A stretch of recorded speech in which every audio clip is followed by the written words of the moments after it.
Tessa, and I'm an introvert. I'm Tessa, and I'm with Hip Over 50. And today we've got a gloomy, wild, stormy August afternoon here in England. But I'm here to talk about what it's like moving to England in midlife, what I found out, what might be of interest to you too. So, on with the show. So, today I'm going to actually talk about being an introvert, something that's very near and dear to my heart because I identify as an introvert. So, I think introverts are a little misunderstood. I think most people think, oh, it's just somebody who's shy, doesn't maybe have a lot of confidence, doesn't like to, be in crowds or maybe even social situations. But actually the definition of an introvert, in my opinion, is we process the world not by how the world reacts to us, but by how we react to the world.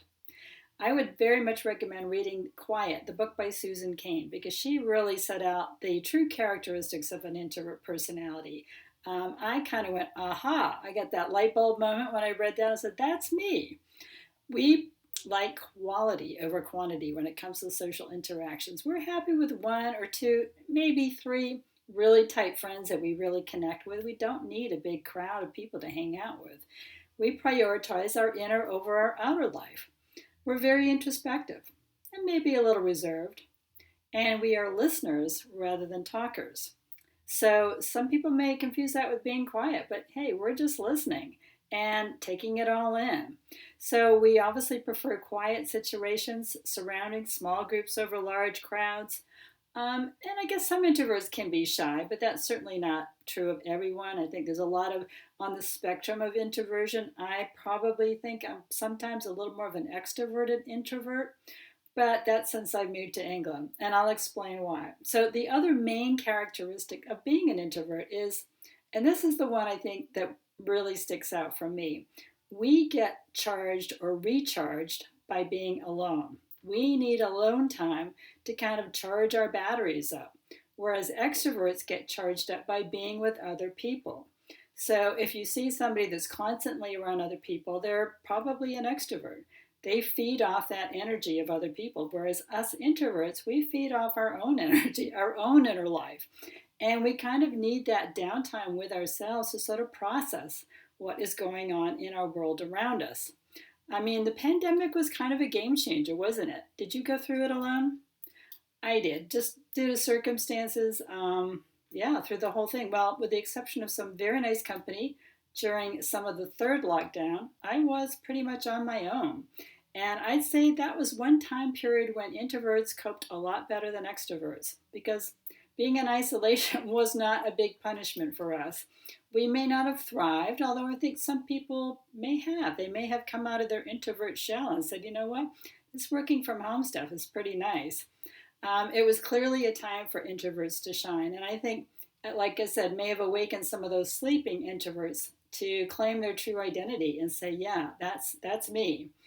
A Yougov study says that over 50% of Brits identify as introverted, with about 10% saying they consider themselves very introverted. By comparison, only about a quarter to a little over a third of Americans identify as introverted.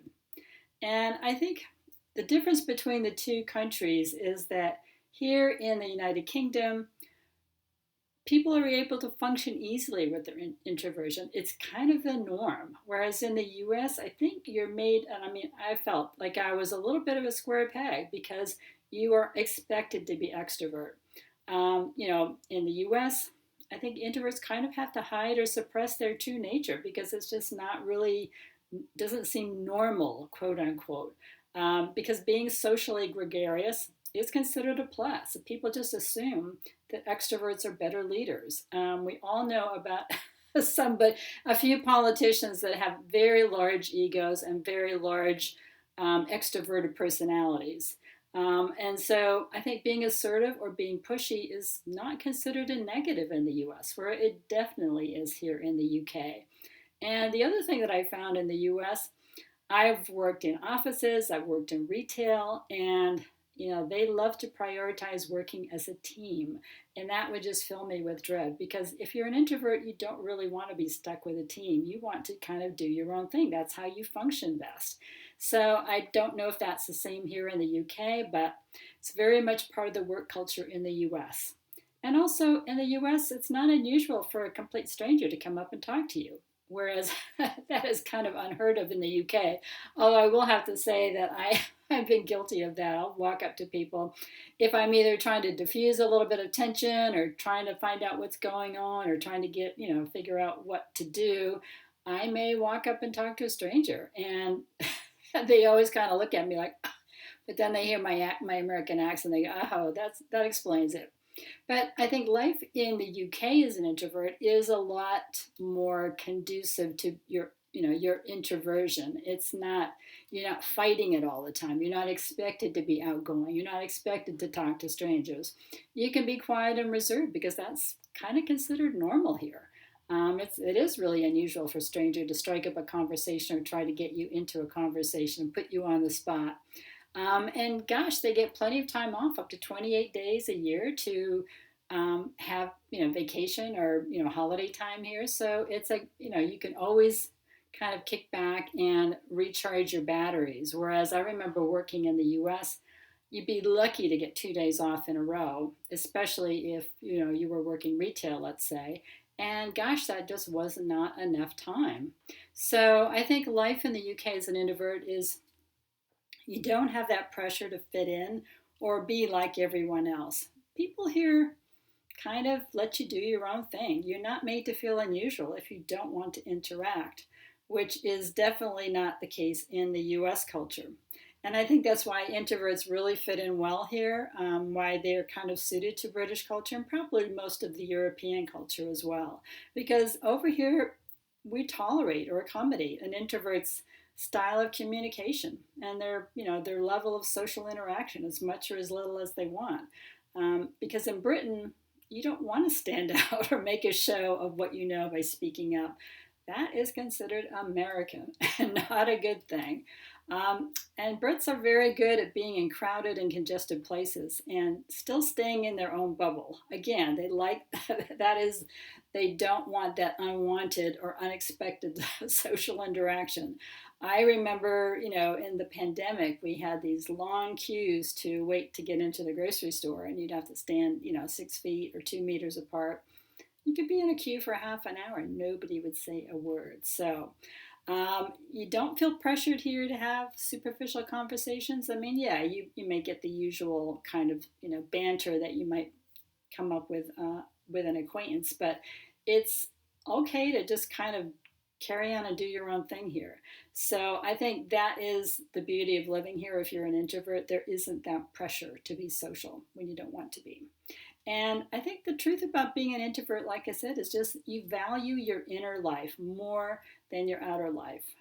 That is the nugget behind the being an introvert and introversion. It just is more important to you to check in with yourself and to check in with everybody else of the world around you. It doesn't mean it doesn't have to mean you're not successful. There's a lot of famous introverts like Einstein, Bill Gates, Mark Zuckerberg, Steven Spielberg, Warren Buffett, and even J.K. Rowling identifies as an introvert. And they've all managed to speak up when they needed to, but get the job done as an introvert. So there you go. The truth about being an introvert is we actually prioritize ourselves, we prioritize our inner life, and we need to recharge our batteries on our own. So if you are living with an introvert, telling them that they can go off and spend the day doing whatever they want with no pressure from you, they will just love you for it.